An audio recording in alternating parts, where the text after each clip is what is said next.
Okay. Hare Krishna.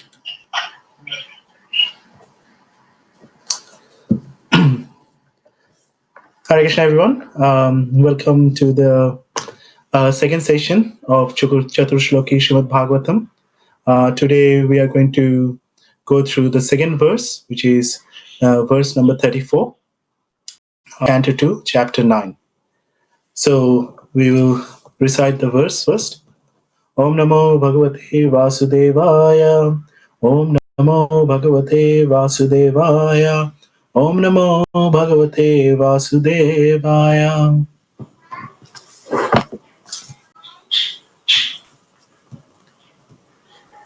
Viratam yad pratiyata na pratiyata chatmani tad vidyat atmano mayam yatha bhasho yatha tamaha.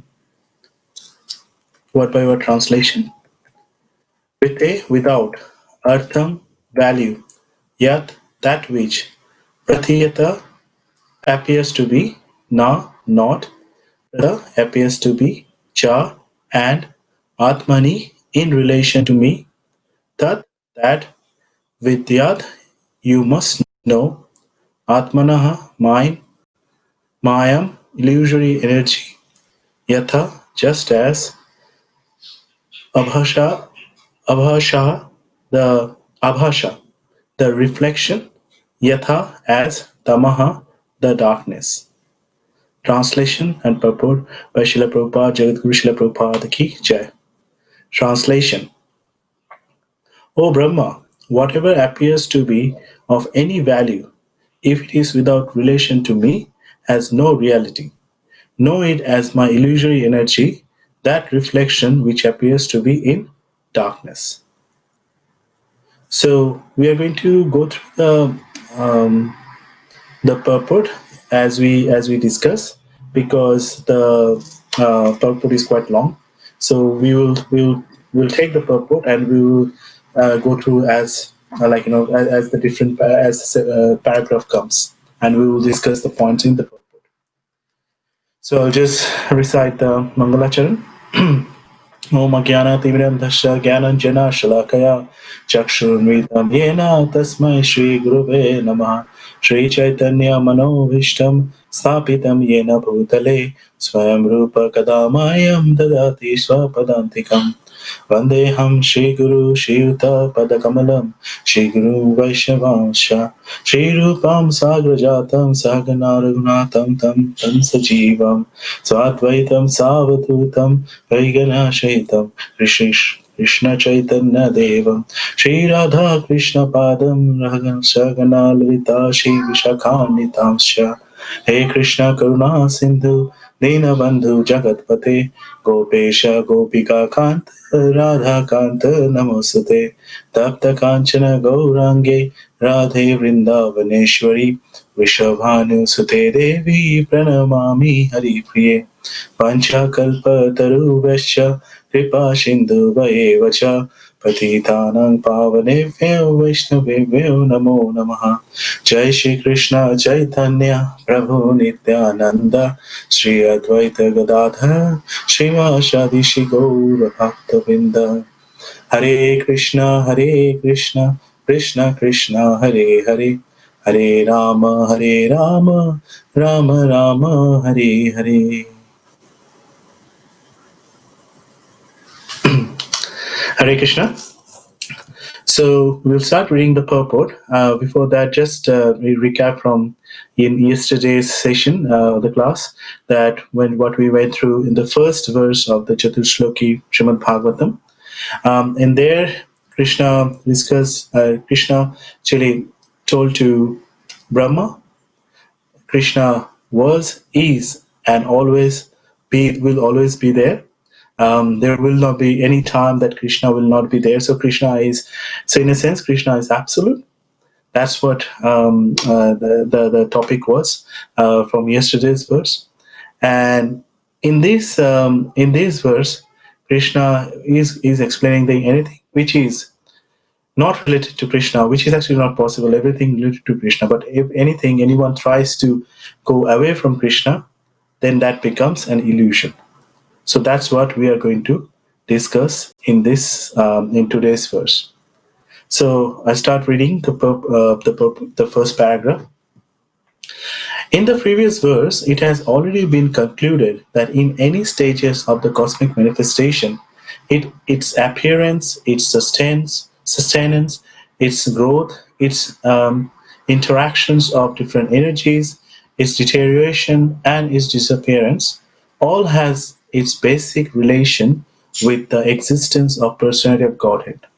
And as such, whenever there is forgetfulness of this prime relation with the Lord, and whenever things are accepted as real without being related to the Lord, the conception is called a product of illusory energy of the Lord.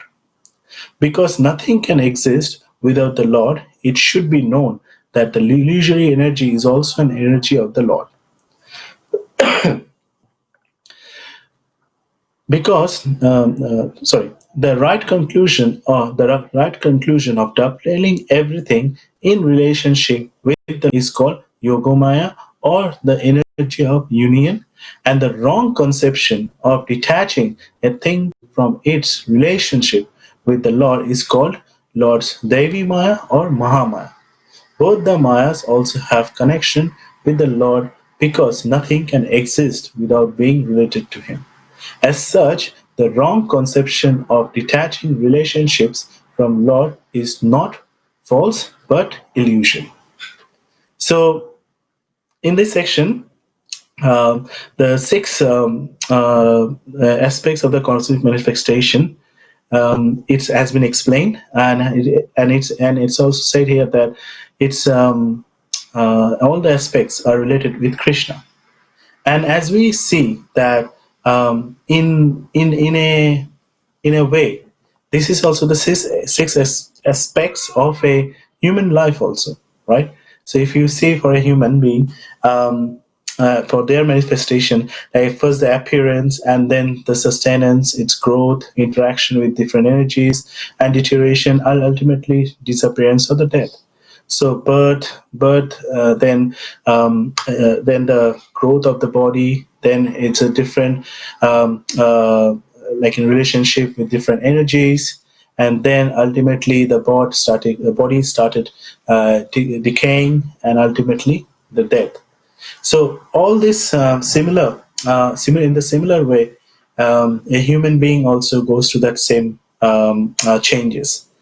For cosmic manifestation, for all these changes related to Krishna, and for our human being, like for us, that is also something that it's our free will that Krishna gave us this independence, that we choose that throughout this all these phases of life that we connect with Krishna or we detach from Krishna.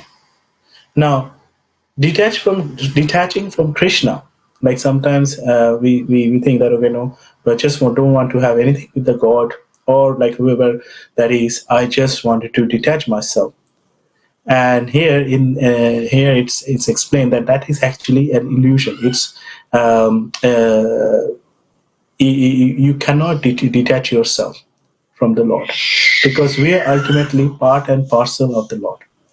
And if we see that we are trying to get ourselves away from the Lord, it is simply an illusion, because ultimately we are creating this illusion around us that, okay, this body, and how that illusion start, obviously that we are the body is the main thing. As in Bhagavad Gita, the first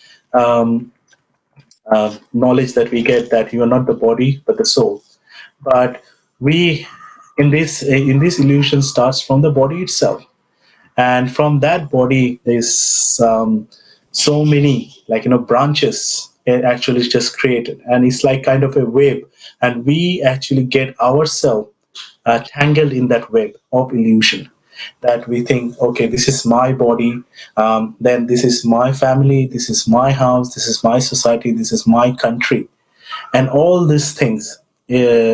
It's just kind of a spider web, like, so the way the spider web works is when an insect falls into a spider web, right, and it's tried to get itself out from the web, the more it puts the, like, it puts force to get itself out, the more it gets tangled. So similarly, the illusion is also something like that. Is sometimes, like, we get into it in such a way, we know that maybe where we are getting into is not the right thing, and we try to force ourselves out by ourselves, by force. But the more that we try by ourselves, the more we get tangled, and ultimately, like, it just takes us down. And as a result, we see that there is so much anxiety, so much depression, so much, like, like, unhappiness. It all comes from that. So ultimately, that's the cause here. It's saying in this the first paragraph of this purport, that when we like detaching ourselves from the Lord, it doesn't bring any kind of happiness. It's just an illusion that it will bring some happiness to us, but it actually brings more misery. So then we go to the next paragraph. um, I'll just yeah. Misconceiving one thing for another thing is called illusion. For example, accepting a rope as a snake is illusion, but the rope is not false. The rope, as it exists in the front of the illusion person, is not at all false, but the acceptance is illusion. Therefore, the wrong conception of acting this material manifestation as being divorced from the energy of the Lord is illusion, but it is not false. And this illusory conception is called the reflection of the reality in the darkness of ignorance. Anything that appears as apparently not being produced out of my energy is called Maya. The conception that the living entity is formless, or that the Supreme Lord is formless, is also illusion. In Bhagavad Gita 2.12, it was said that by the Lord in the midst of the battlefield, that the warrior standing in front of Arjuna himself, and even the Lord had all existed before. They were existing on the battlefield of Krishna of Kurukshetra, and they would all continue to be individual personalities in the future also, even after the annihilation of the present body, and even after being liberated from the material existence. In all circumstances, the Lord and the living entities are individual personalities, and personal features of both the Lord and living beings are never abolished. Only the influence of the illusionary energy, the reflection of the light in the darkness, can, by the mercy of the Lord, be removed. In the material world, the light of the sun is also not independent, nor is that of moon. The real source of light is the Brahmajyoti, which diffuses the light from transcendental body of the Lord. And thus the same light is reflected in varieties of light. The light of the sun, the light of the moon, the light of the fire, or the light of electricity. So, the identity of the self as being unconnected with the supreme self, the Lord, is also illusion. And the false claim that I am the supreme is the last illusory snare of the same Maya, or the external energy of the Lord. So, from this paragraph, that um, separating ourselves from the Lord, it's an illusion, and it's a Maya. And um, What is the main difference between Maya or the illusion and the reality? As per this verse, as per this paragraph, that anything which is related with the Supreme Personality of Godhead, Krishna, is reality, and everything and anything which is not related, it's an illusion or Maya. That's so we try whatever, whatever way, in different circumstances that gets like explained here, that the moonlight, the sunlight, the light out of the fire, even the electricity, right? These are they cannot they are the real source of all this are the Brahma Jyoti, which is the diffuse light from the transcendental body of the Lord.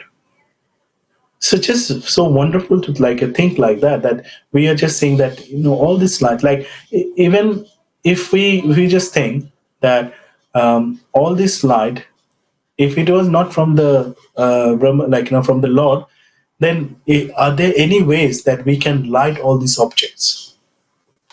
There is none. It's basically we have to, for the sun, for the moon, for fire, for everything, that we have to depend on the sun itself and the moon itself to illuminate. And what that illumination coming from? Like Krishna says in Bhagavad Gita, that the sun and moon are the eyes of the Lord.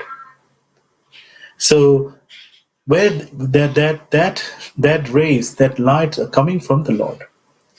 So without that, without that there is, if we see that now it is coming from them itself, then it's a kind of illusion, because the real source is the Lord. And Maya is like which is in this, when we try to detach ourselves, and it comes as the Maya, which actually help us in that, in that sense, and takes us into its grip. It's called the Mahamaya, right? So Mahamaya is the illusory energy of Mahamaya. Mahamaya itself is the illusory energy of the Lord. So it is something which is taking us away from Krishna, but that is also part of Krishna.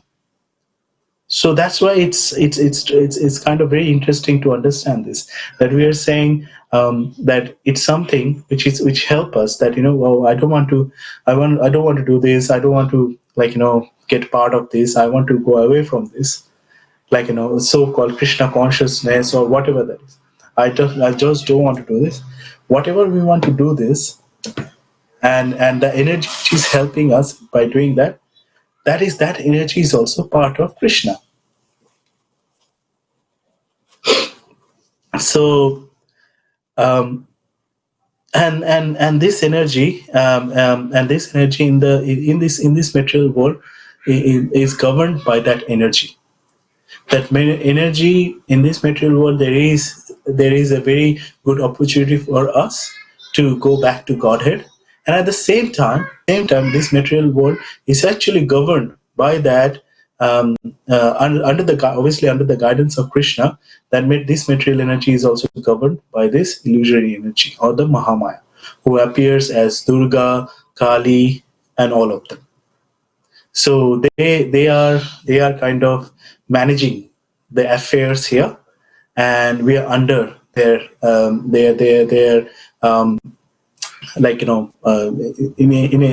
under their reigns. So although they are also they are not independent, they are obviously the part, they are under Krishna. But when we are trying to get ourselves away from Krishna, they take us away, right? But at the same time, all the different kinds of miseries, they make sure that okay, this person doesn't want to be near to Krishna and wants to go away. Okay, that's fine. This person's individual wish. Okay, that's fine. But as the wish, they are fulfilling the wish. How? By bringing more and more material miseries. But then what happened, that we tend to think that okay, the miseries is keep continue coming, but when there is a slight amount of time when there is no misery, that time we find that okay, this is a moment of happiness. So the happiness, the difference here is that we think, for us in material world, happiness is actually not actual happiness. Happiness, if you think, is when there is no misery, that is happiness. Because happiness, misery is always there. When there is this tiny, teeny bit of time when there is nothing, then we'll just think, oh, this is so good. Like today, when I woke up from sleep, like I didn't have this pain in my body, or like today I didn't have this kind of problem from my family or in my work. Today I got my train on time. Today I got a seat in my bus. Like in all these things which gives you everyday misery, if one day they just somehow missed, then you think, oh, this is a happy day. So that's the difference.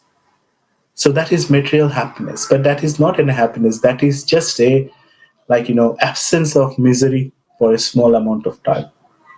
And that's how this Mahamaya works.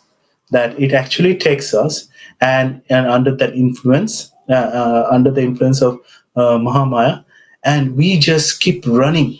We just keep hankering for all different kinds of material sense gratification, and that material sense gratification just we just and how this material sense gratification coming, they are coming like a each. When we have something each in our body, and we keep eating it, we know that if we keep eating it, then it will actually it will get more infected, or it will get it will actually get worse. But when we are eating it, for that 3 second time, it feels so nice. Oh, it's nice. But then when you stop eating it, blood comes out, pus comes out, and all those things, and that place becomes really infected. And that's it. So we get that little happiness, or that little happiness or gratification, this huge amount of miseries. But because that ignorance is there, like what here explained, that ignorance, because that ignorance, that we actually don't have the understanding what is real happiness is. Because of that ignorance, we find out that whatever a little bit of time that we see that there is no misery, we consider that, yeah, as happiness. But that's not the case. And that's very sad. That's really, really sad. So through Shrimad Bhagavatam, we are getting this knowledge that what actually mean by the real happiness. When we are serving the Lord, that is the source of real happiness. Like Krishna is always, he is Satchid Ananda. He is the reservoir of all the happiness and bliss. When someone serves the Lord, our own heart get filled with happiness. It just automatically happens when someone surrender themselves with humility, with dedication, with sincerity. This somehow rather the heart just get filled with happiness. There is this feeling of fulfillment. It's just not possible to get from anywhere else. It just gives us so much, peace. But at the same time, the devotees, they are also not satisfied, in a sense that they want to serve the Lord more and more and more. But it doesn't mean that while doing that, the devotees doesn't go through any kind of miseries. Devotees also goes through miseries. As we are all in this material world, everyone goes through misery. But that's the difference of dealing with that misery. When a materialistic person deals with the misery, and when a spiritual person deals with the misery, it's completely different. We see that when for a materialistic person, when the misery comes, it's like so much, they go through so much pain, so much trouble, and before even the misery comes, just by thinking of it, oh, what's going to happen, what's going to happen, I'm going to go through this kind of trouble, this is going to happen with me, and how I'm going to manage this, like all these things will just create so much issues. So just before that misery come, we are halfway through, we are almost done. But in Bhagavad Gita, it's explaining that, matras poshetu kunteya shitashna shitashna shuka dukkhena. So, like summer and winter, happiness and distress will come, and they will also go away. So this will also pass on. This is part of this life. So someone understand the knowledge. They have to be sthita pragya. So they have to be equipoised. They have to be like steady in both happiness and distress. Because the understanding is this material world is something which is full of illusion, and also it is something which is everything is like nothing is permanent. So happiness comes, yes, it will just go away. And happiness comes very for a very short while. Misery comes and obviously it stays for long, but also that misery will go and then some other misery will come. But for a devotee, happiness and distress doesn't matter. As far as that devotee gets chance to serve the Lord, he's always happy, always full, always fulfilled with their desires are always fulfilled. So that's the difference of looking at it, like from a devotee perspective and from a materialistic perspective. So um, we go to the next paragraph. The independence. Sorry, I'll just yeah.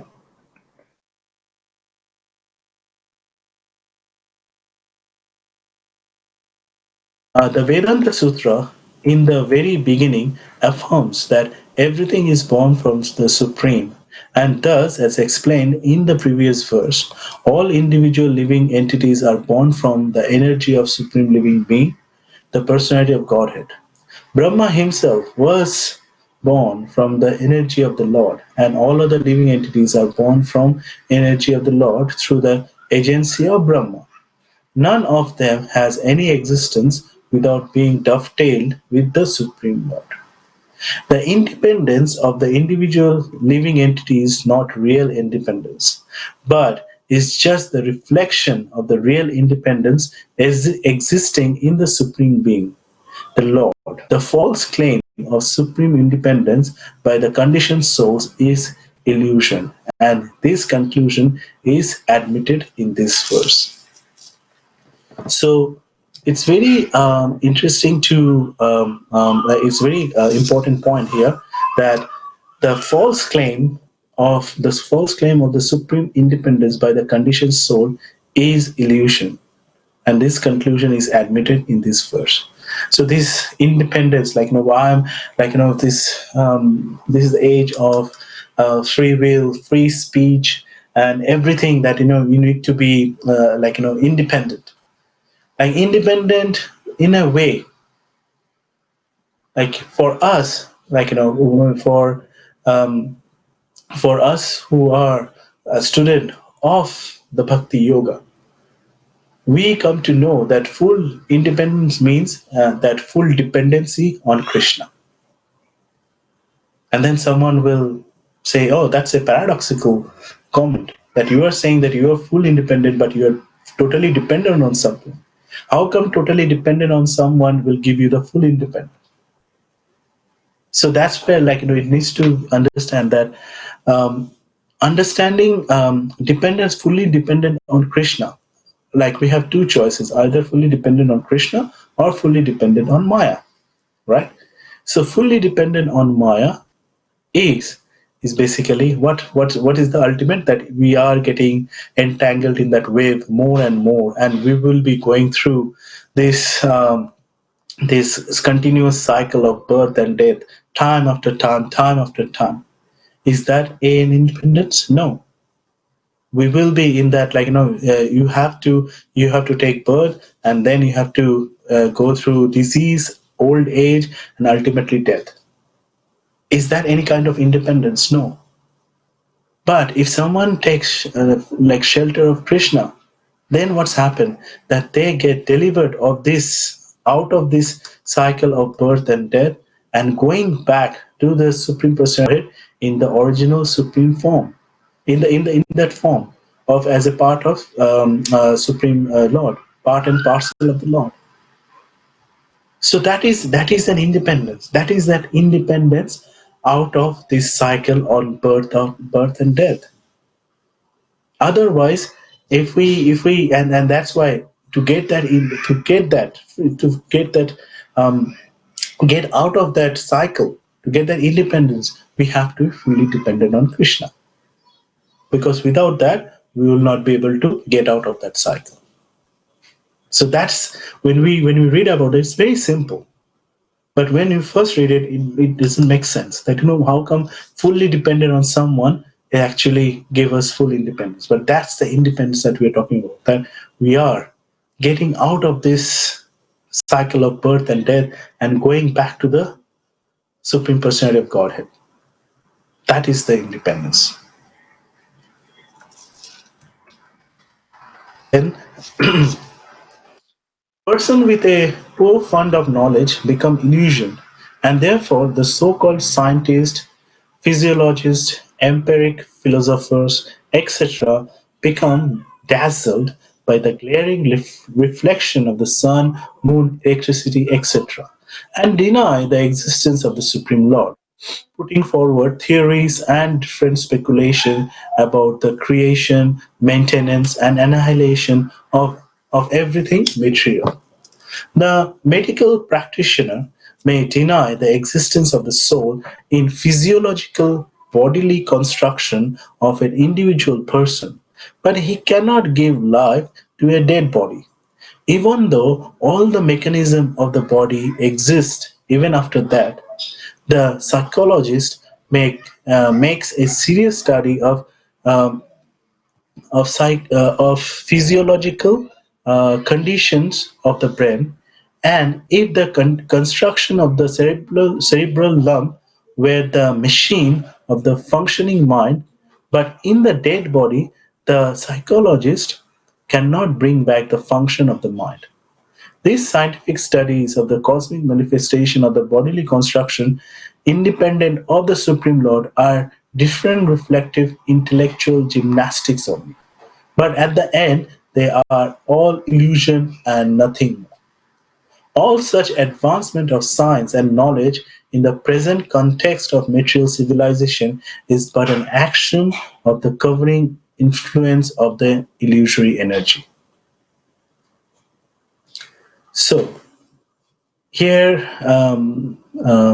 Prabhupada is very emphatically explaining that the explanation for the given by the scientists for the cosmic manifestation. Obviously, we went through, and yesterday we also went through that story on Einstein. And here also, Srila Prabhupada is mentioning about from the biological perspective that if we are so much advanced with our medical science, and how come that we can go through and do all kind of research, we can claim that we exactly know how the heart works and how the how the brain works and everything we know. So then after death all those machineries are still there, and if they work like a machine, then why they can't just replicate that, and why can't they just keep them functioning? They might say, okay, the heart stopped working, so the pumping of blood of stopped. But okay, then they can start okay, we can put some pacemaker there and put some electricity there and try to pump out the water, sorry, with the blood. And similarly the brain, they can put some kind of again electric circuits there and make it work. But will that all these things will bring someone back to life? No. Until now there are so many experience, everything that they have tried to do, but nothing gets succeed. So that is what Srila Prabhupada is saying, that these are like different reflective intellectual gymnastics only. So this is just trying to do different kind of things, trying to prove a point. But at the day's end, they are nothing but illusion. Like again, it's just Krishna is saying that in this, the context of this verse is anything which you want to achieve without Krishna is illusion. That's the ultimate point. that without Krishna, if you want to go and try to prove any point, that this actually, because everything is built by Krishna. Everything got manifested from Krishna. Aham sarvasya prabhavo. Like everything came from Krishna. So if everything came from Krishna, and if we simply go and pick up something and say that, hey, let me now just explain this, how this works, without even mentioning Krishna, it's an illusion. And that's not the right thing. What you are like, what we are trying to explain there. But what to do? This is Kali Yuga. It's the age of cheating. The larger the cheater, the more successful that is. That's how, and that's how, unfortunately, the age is. And because of the ignorance, that those peoples get more fame and more name. So, but for us, we are fortunate that we are getting this knowledge, and we are understanding that yes, all this, and when we think all this, like cosmic manifestation, and then physiological manifestation, everything in light of Krishna consciousness, everything makes sense. Krishna consciousness is a science. It's just a mere philosophy. It's a science. When we understand through Krishna consciousness, everything becomes logical and makes 100% sense. So that's why it just here, Srila Prabhupada is saying that it just anything we try to do without Krishna, it just becomes illusion. So then we continue reading. The illusory energy has two phases of um, existence, namely the covering influence and the throwing influence. By the throwing influence, the illusory energy throws the living entities into the darkness of ignorance. And by the covering influence, she covers the eyes of men with the poor fund of knowledge about the existence of the Supreme Personality, full Supreme Person who enlightened the supreme individual living being Brahma. The identity of Brahma with the Supreme Lord is never claimed herein. And therefore, such a foolish claim by the man with a poor fund of knowledge is another display of the illusory energy of the Lord. The Lord says in Bhagavad Gita 16.18 to 20, that demonic persons who deny the existence of the Lord are thrown more and more into the darkness of ignorance. And thus, such demonic persons transmigrate life after life without any knowledge of the Supreme Personality of Godhead. So we see that getting this human form, which is the highest, as we know, like the highest form of living being, it is also full of so much misery, where we have the opportunity to understand the Lord, but we are not taking it. But just imagine, so the main difference between a human body and an animal body. So as he's saying that here, the ignorant person gets thrown and they go into that cycle of birth, and they're through this, like in 8.6 million species. So and then there are different species. So the main difference between the human body and the animal body. So the human body actually gives someone the chance to understand, to know about the Lord. But the animal body doesn't give that.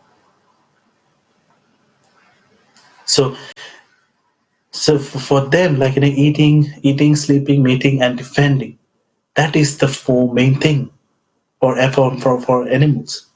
Nothing else. They don't have any other kind of intelligence in that sense to understand about the Lord. But for human being, they are so fortunate to have a human body, but it's not possible to understand about the Lord in an animal body.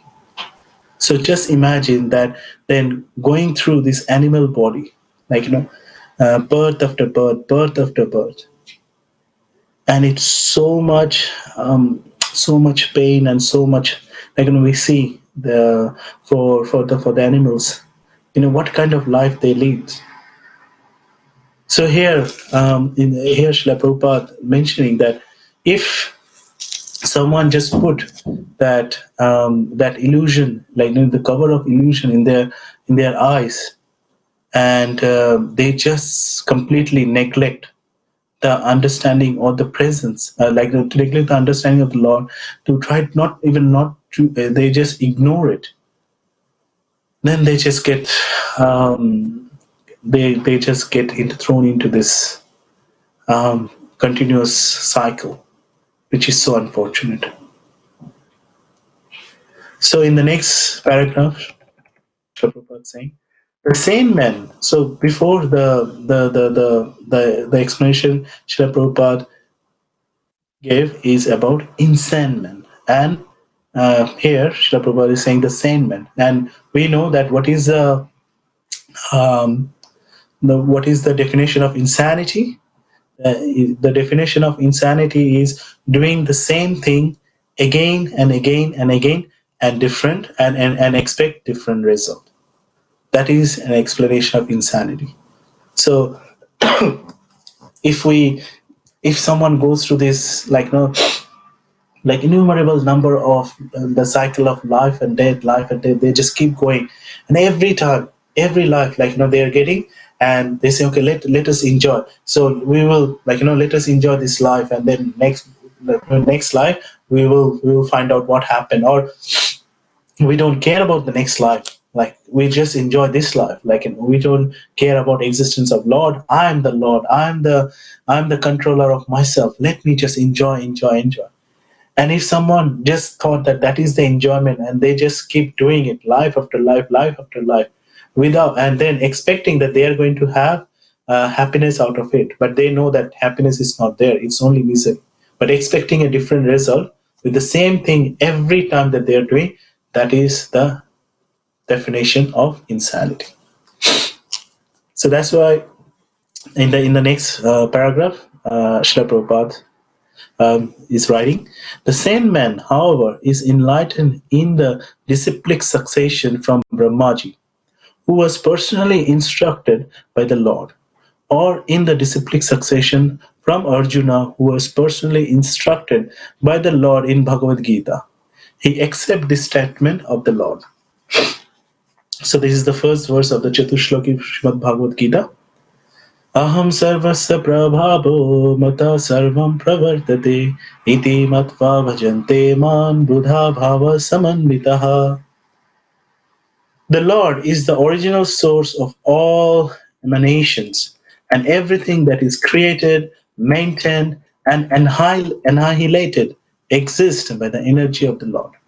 The sane man who knows this is actually learned, and therefore he becomes a pure devotee of the Lord, engaged in the transcendental loving service of the Lord.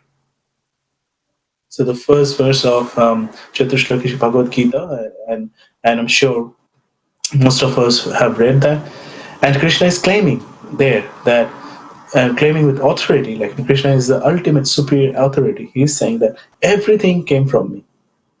Whatever, all everything, the original source is Krishna. He is the cause of all causes, and and the person who actually knows this is actually learned, and that is the path of pure devotion. In the next verse, next paragraph, although the reflectory energy of the Lord displays various illusions to the eyes of persons with a poor fund of knowledge, the sane person knows clearly that Lord can act even from far, far beyond from our vision by his different energies. Just as fire can diffuse heat and light from a distant place. In the medical science of the ancient sages known as Ayurveda, there is definite acceptance of Lord's supremacy in the following word. Jagat yore anicca chit anandaika rupina Pamsasti prakriti nitya praticheyava bhashvataha achetanapi chaitanya yogena paraman manaha akrot vishwam akhi lam anityam nataka kritim. There is one supreme person who is progenitor of cosmic manifestation and whose energy acts as prakriti or the material nature, dazzling like a reflection. By such illusory action of prakriti, even dead matter is caused to move by the cooperation of living energy of the Lord, and the material world appears like a dramatic performance to the ignorant eyes. The ignorant person, therefore, may even be a scientist or a physiologist in the drama of Prakriti, while the sane person knows Prakriti as the illusory energy of the Lord. By such conclusion, as confirmed by Bhagavad Gita, it is clear that the living entities are also a display of Lord's supreme energy, Paraprakriti, just as material world is a display of Lord's inferior energy, Aparaprakriti. The superior energy of the Lord cannot be as good as the Lord, although there is a very little difference between the energy and the processor of the energy, or the fire and the heat. Fire is possessed of heat, but his heat is not fire.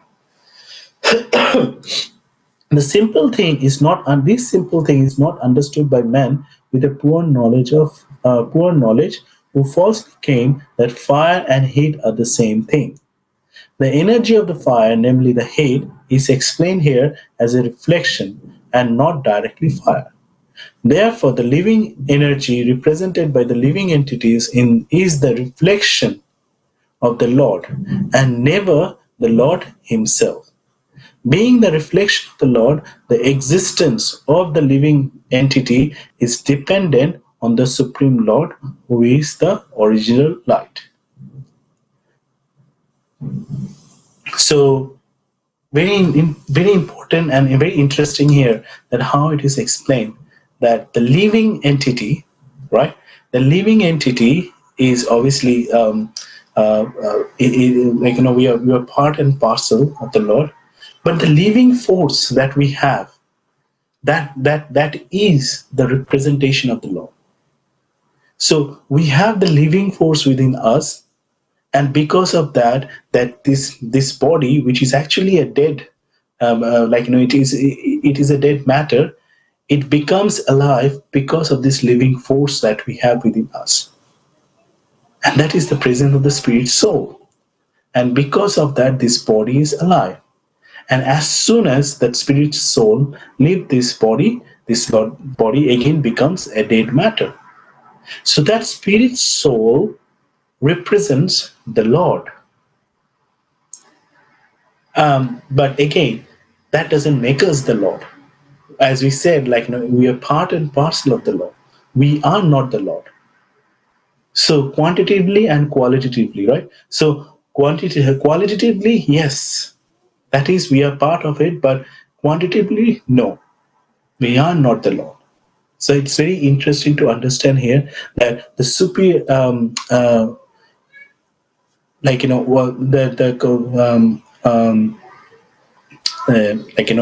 point that has been made here, that the living energy represented by the living entities is the reflection of the Lord, and but never the Lord Himself.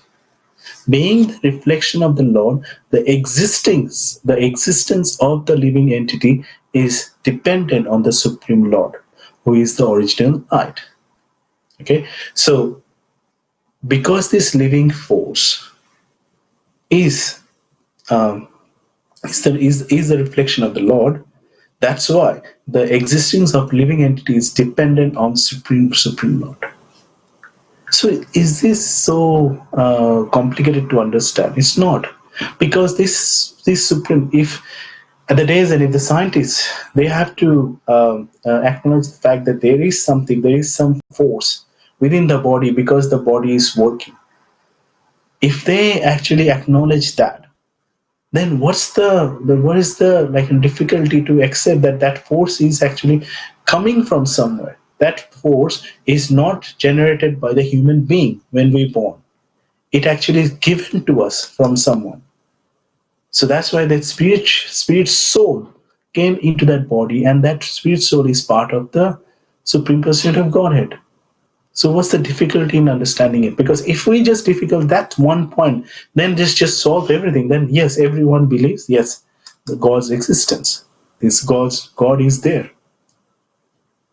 Because without that, like we're just trying to go through circles and circles of different kind of arguments and things like that. No, it is from there. It didn't came from this. Came from this. But it's just all theoretical, like the Big Bang. It's all theoretical. There is no evidence there to prove that. So, going forward, this material energy may be compared to darkness, as actually it is darkness, and the activities of living entities in the darkness are reflection of the original light. The Lord should be understood by the context of this verse. Non-dependent both non-dependent on both the energies of the Lord is of non-dependence of both the energies of the Lord is explained as Maya or illusion. No one can make a solution of the darkness of ignorance simply by reflection of light. Similarly, no one can come out of the material existence simply by reflected light of common man. One has to receive the life from the original life itself. The reflection of the sunlight in the darkness is unable to drive out the darkness, but the sunlight outside the reflection can drive out the darkness completely. In darkness, no one can see the things in a room. Therefore, a person in the dark is afraid of snakes and scorpions, although there may not be such thing. But in the light, the things in the room can be clearly seen, and the fear of snakes and scorpion is at once removed. Therefore, one has to take shelter of the light of the Lord, as in the Bhagavad Gita or the Srimad Bhagavatam, and not the reflective personalities who have not touched with Lord. No one should hear Bhagavad Gita or Srimad Bhagavatam from a person who does not believe in the existence of the Lord. Such a person is already doomed, and any association with such doomed person makes the associator also doomed. So he's just it's just like in a simple example that if we follow a blind man, then obviously the blind man doesn't know where he is going. And if he falls in a pit, we'll all fall in a pit.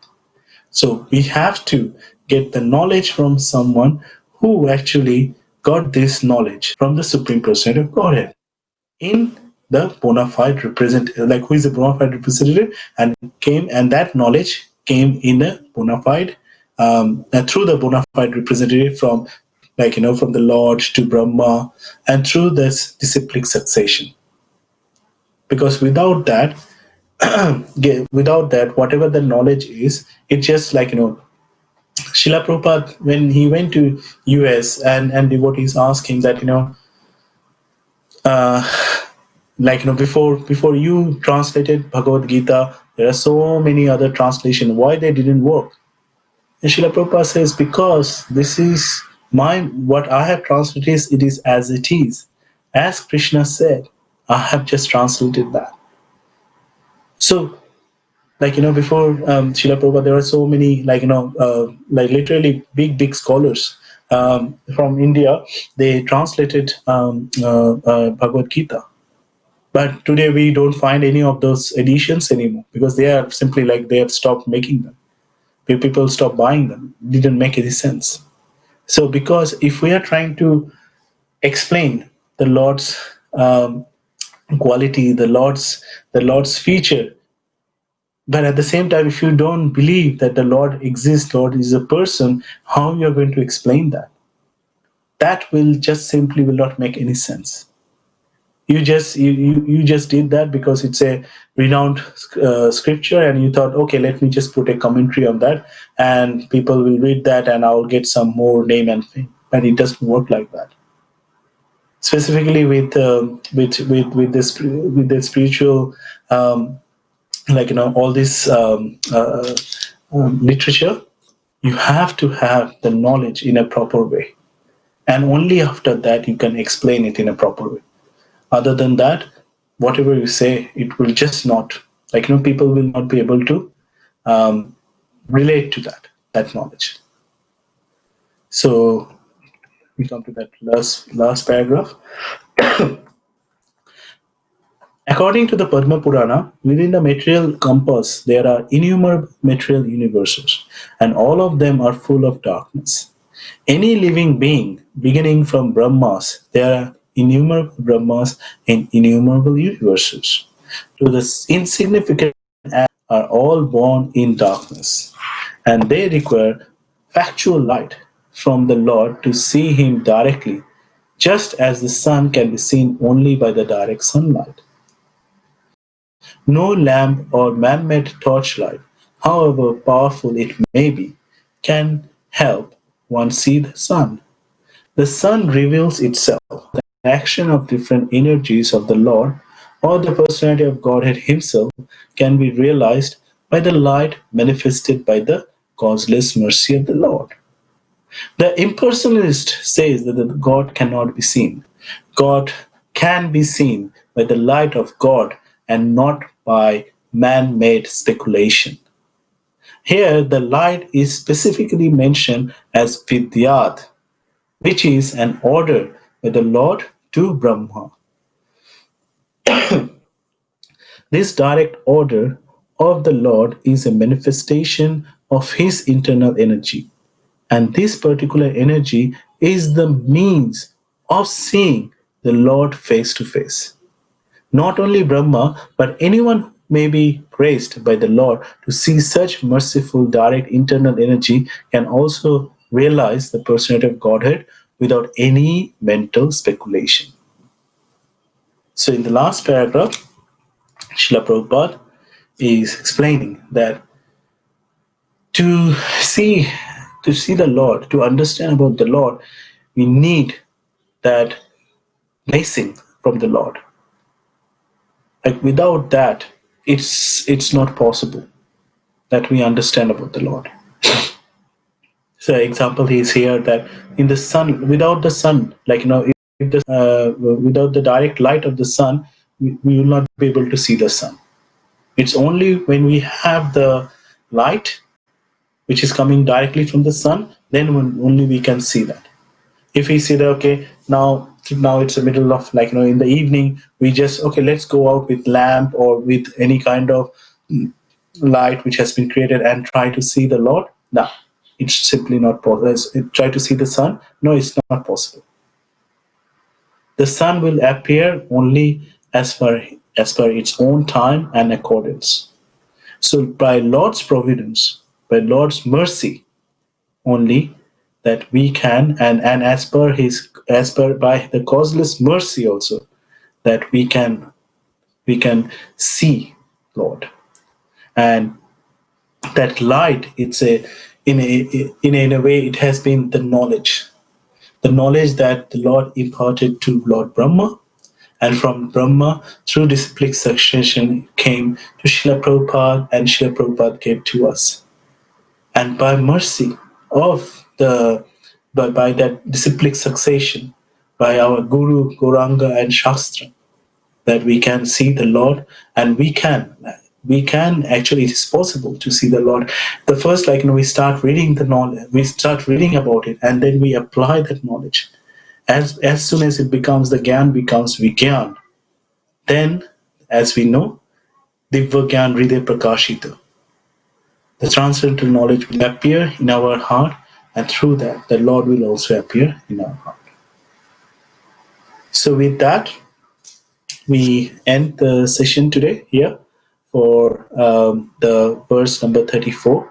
And next week on Thursday, we will try to cover two verses 35 and 36. Both are quite big, but will as per the roster, I have one of that class, one class left, and I'll try to touch both of that verse and try to share my realization from both of that verse with all of you. So thank you all for joining and listening these wonderful verses, the first two verses of Chatursloki Srimad Bhagavatam. Thank you all. We finish it here. Vancha kalpataruvasya kripa sindhuvevacha patitanam pavanebhyo Vaishnavabhyo namo namaha. अनंत कोटि वैष्णव वृंद की जय नमाचार्य श्री हरिदास ठाकुर की जय शिला प्रभुपाद की जय शिला गुरुदेव की जय निताई गौर प्रेमानंदे हरि हरि बोल।